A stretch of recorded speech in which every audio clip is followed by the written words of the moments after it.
Is he a guy who wins Super Bowl? Is he a guy who makes big throw in big spot? Because we saw in Super Bowl 53, the play they called in the first half. Remember how we broke all that down? Yeah. Play we called in the first half. Robert Woods on the crosser. Brandon Cooks wide open. Right. Straight down the field. Yeah. Didn't see Cooks. Hit Woods. It worked. Right. They got a 25-minute halftime. Should have been a touchdown, though. We're going to do it again. Right. We're going to do it again. Right. It's going to pop wide open. They did it again. It popped wide open. He saw it too late. He threw it a little off. Jason McCourty ran over and broke it up. Right. They take the lead there late in the game. Yeah.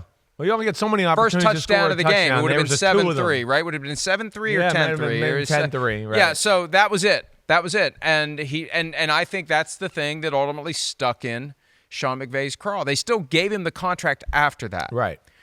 But something made McVay, maybe that was the first seed and it spread and he started paying closer attention. Is this guy who can win me a Super Bowl? Yeah. I need a guy who can win me a Super Bowl. Right. And he got that guy and he won the Super Bowl right away. Is Jared Goff, in your opinion, now a guy who can win a Super Bowl? I think he is. I would not have said that before. Or if I would have said it, I would have said, man, McVay better have some good game plan and Todd Gurley better be running and they better have it going, right? That's what I would. Aaron Donald better go off, and the whole Aqib Talib at the time, right? They better all play phenomenal. That's kind of how I viewed it. Well, hey, if Aaron Donald didn't go off on that last play from scrimmage in Super Bowl 56, know what's going to happen, right? Jalen Ramsey had fallen down. Yeah. It would have been Jamar Chase. Yeah, MVP, almost a whatever. walk-off touchdown. Right. For the Bengals. Right. So, but that's how I kind of felt about Jared Goff. No, he's changed my opinion on him. I do think you can win the Super Bowl without a doubt. Is he, a superstar talent? No, he's not. But here's the thing, and, doing my quarterback rankings and watching Jared Goff here recently, hey, he's tough. He hangs in the pocket. He lets aggressive plays downfield develop, and he doesn't think twice if they become open. And he pulls the trigger, and he throws it in there, and I give him a lot of credit for that. Not going to make plays off schedule, not at all. In fact, if he has to move it all, just like in the NFC Championship game on the 4th and 2, he had to move 2 steps, and the ball was way outside wide with Josh Reynolds. So then, again, that's what I'm saying there is you can win the Super Bowl. Is he going to make a ton of plays off schedule in a big moment and go, oh my gosh, he's just carrying the squad? No, he's not. But if he's got a system, the team around him, and there's plays there to be had, he'll take advantage of that. And that's quarterback in the NFL. These other guys we're talking about, there's only a handful of them anyways. How much of the blown lead in the NFC Championship sticks to him, though? I mean, it didn't stick to him, which is, one of my... Should it? Well, of course, because it would stick to a lot of other quarterbacks. I don't like that, It's like my Jalen Hurts in the Super Bowl with the Chiefs. It's like if that was other quarterbacks, everybody would be like, wow, he blew a 10-point lead. They blew a 14-point lead on the So, but for whatever reason, I don't know, those guys didn't get blunt responses from social media or anything like that. But no, I still am going to put more of that on Dan Campbell. I will never agree with that call. You had a chance to go up 17 on the road in the NFC Championship game. That's what you do. The first 4th down, not the one later, but the one when you had held the 49ers to a field goal. Right. To cut it to 14. Right. You can get back to a 3-score lead. Exactly. And you eschew the field goal. Now, the argument would be, well, our kicker might not have made it. Well, get a better kicker. That's a personnel issue. Well, I know, but he missed one field goal the whole year. Yeah. Everybody likes to bring up 7 years from Yeah. now. This year he was hot, Yeah. and this year was good, and he was consistent the whole year. And that to me was the moment where the 49ers, if woke you up. have a B12 shot Right. that makes you think, They'll tell you hey, that. we can take this. They'll tell That's you the that. moment where they think, hey, we can take this. They'll tell you that flat out. I talked to guys on their team at the week of the Super Bowl, all of that. Coaches, they'll all tell you when they did that and didn't do that, they went, oh my gosh, we still have a chance. They were starting to think, we're never going to stop them. We're never going to close the gap. It's just not going to happen. Right? They opened the door. Now, we can talk about that forever, and I understand that. And that's what the Lions, that's how they got there. I get it, but I didn't think it was for that moment. But, again, yes, I do think you can win a Super Bowl with Goff. Now, do I think Goff should be played up in the, again, do I know, if I was going to question anything, did they have to pay him $53 million, right? Was there somebody else out there that was going to pay him $53 after next year? You could always right? tag him next year. Well, you could have done that, right? I mean, again, it's a big price tag to where, again, I don't think he's in the class of some of the guys that you mentioned there, right? But yes, at the same time, his contract, those guys' contracts in another 2 or 3 years aren't going to look as eye-popping as they might be. If a Josh Allen re-signs, I don't know if Mahomes redoes his deal again or something like that. So you don't know where Allen this should goes. be 10 on that. That's 10 because there's a two-way tie for 8. And I Right. just say that. Pete says, oops. Can't you think of anything tougher to say than oops? That's a Yeah. line from Rocky, too. Kid can't even But count. they're fixing it. But the point is, at some point, Josh Allen's got to say, hey, man, take your damn hands off her. I mean, when – that's a Back to the Future reference. Yes, right. When are they going to – and remember we asked Brandon Bean about that at the scouting combine, and he was not happy about it. No. But they I mean – one of the best quarterbacks in football is sliding down the stack. Oh, there it is. There's the refresh. I thought they were doing the live refresh. But what's Mahomes' number at right now? I well, don't even what know. they I'm did, confused it's with the whole $45 thing. million, but they took money from the future and they pushed it into 23, 24, 25 Gotcha. to get him the same cash flow that Joe Burrow has. So they'll do it again in 3 years. Gotcha. And they'll do it again after that. So they're taking care of him, and at some point they'll do a massive new deal.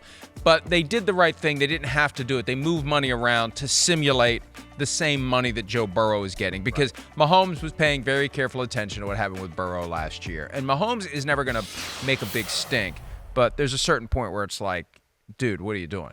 And think of how ridiculous that would be. If we don't add the context of they've enhanced the cash flow for now, you look at Mahomes at 45 and you're like, whoa. Yeah. We got Mahomes Ridiculous, at 45 and right. we got Josh Allen at 43. Right. And that's always the question. What are these deals going to spark? We'll talk about that. I'm curious about because here's the thing.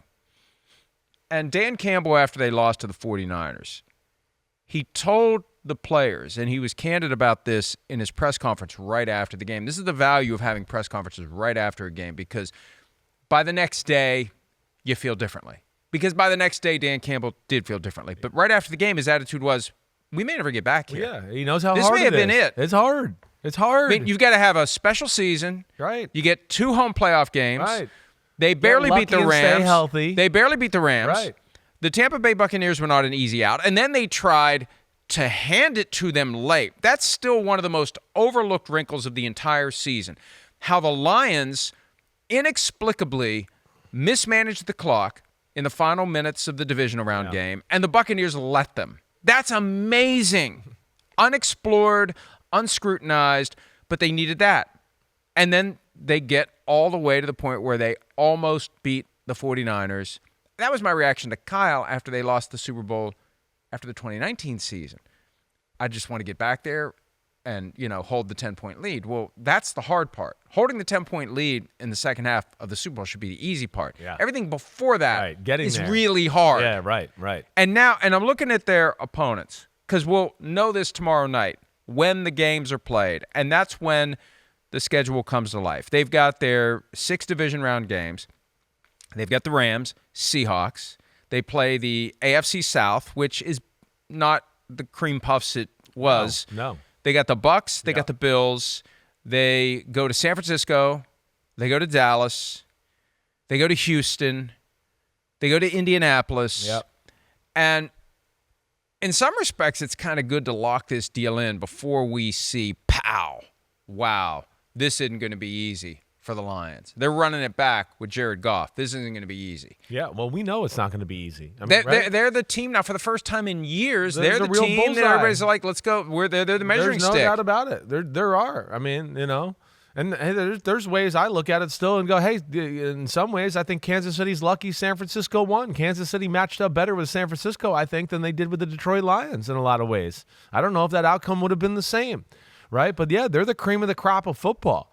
Now, there's not a lot of weakness to their football team. They had a good free agency. They're doing all the right things. They have blended Brad Holmes' ability to find talent and then Dan Campbell and Spielman and everybody else that they got involved there to find, like, okay, wait, we got the talent guys. Now, out of these 3 or 4 talent guys, which guy fits us in our locker room? And that's where they've been magical. And I think that's where they have the magic touch, is they just know, hey, this is a Lions type of guy. We know what we want. And I think that's why they were so excited to get Terrion Arnold in the draft. Just good football player, loves the game, the total student of the game, everything they're looking for there. But yeah, it is going to be a different year. And then I think when you talk about, like, when we broke down divisions before the draft, the NFC North has got a chance to be one of the better divisions in football. It really does. I mean, I don't think Minnesota is going to fall. I know everybody goes rookie quarterbacks. Oh, whoa. I don't think Minnesota with J.J. McCarthy is going to be like, oh, they're rebuilding. They're not the same. I think that defense is going to be good, if not better, and that offense is still going to be every bit the pain in the butt it was. Maybe not quite the same with Kirk Cousins, but in some aspects, there'll probably be some more explosive throws and plays available because J.J. McCarthy can really throw it. With Aaron Jones there. Right.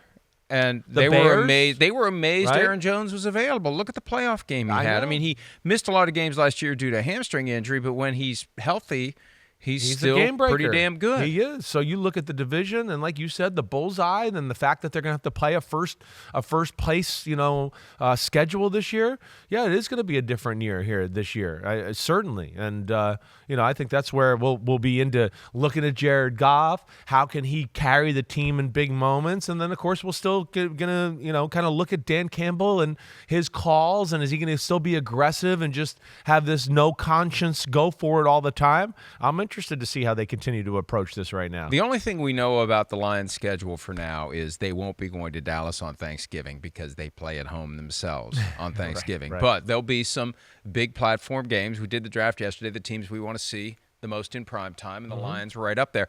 One thing I'm thinking about, why is it that yesterday was the day the deal was done? And, it's a deadline-driven league. Typically, I think that there's a chance, and this is just reading between the tea leaves, as a wise man says from time to time. Yes. Please don't email me about that. I said it on purpose. Please do. Please don't. It might be we're getting up on phase 3 of the offseason program, OTAs. Right. Maybe Jared wasn't going to be there. Huh. Yeah. Maybe Jared was going to make a statement. I want this done. Yeah. I'm sick of waiting. What more do I need to do? What more do I need to do? I'm sick of waiting. We know the market. We know the cap. You know what I want. Either give it to me or don't. Let's get this done. We know what the gap is. You're here. I'm here. Let's get this done. Because even though quarterbacks rarely get injured during non-contact practices or contact practices, there's a certain element of leverage that, as a player under contract, can only be exerted at specific times of the calendar. And if you're under contract, the best time to do it is right before we start real practices, the OTAs. Yeah. Watch the Rams. Yeah. All that stuff with the Rams and Matthew Stafford. Right. He's in the building. Yeah. He's working out. Are they going to give him the security he wants for 2025? Right. If he's going to make a power play, the power play is, I'm going to work out on my own for OTAs. Oh, well, today just increased the power play for Matthew Stafford. You think Matthew Stafford is going to sit there and go, wait, what? What? I won the Super Bowl in the trade. What have we taught? Somebody re-up me. I mean, again, Jared Goff is awesome, right? He's awesome too. But, yeah, Matthew Stafford's going to look at it and go, wait, you didn't win the Super Bowl, and we saw that game there in the wild card round. Matthew Stafford was amazing that game. He was amazing. I think Matthew Stafford is highly underrated and is one of the best quarterbacks in football and should have won the MVP of that Super Bowl too. But for some reason, he just is not cool enough to win it. I don't really get that either.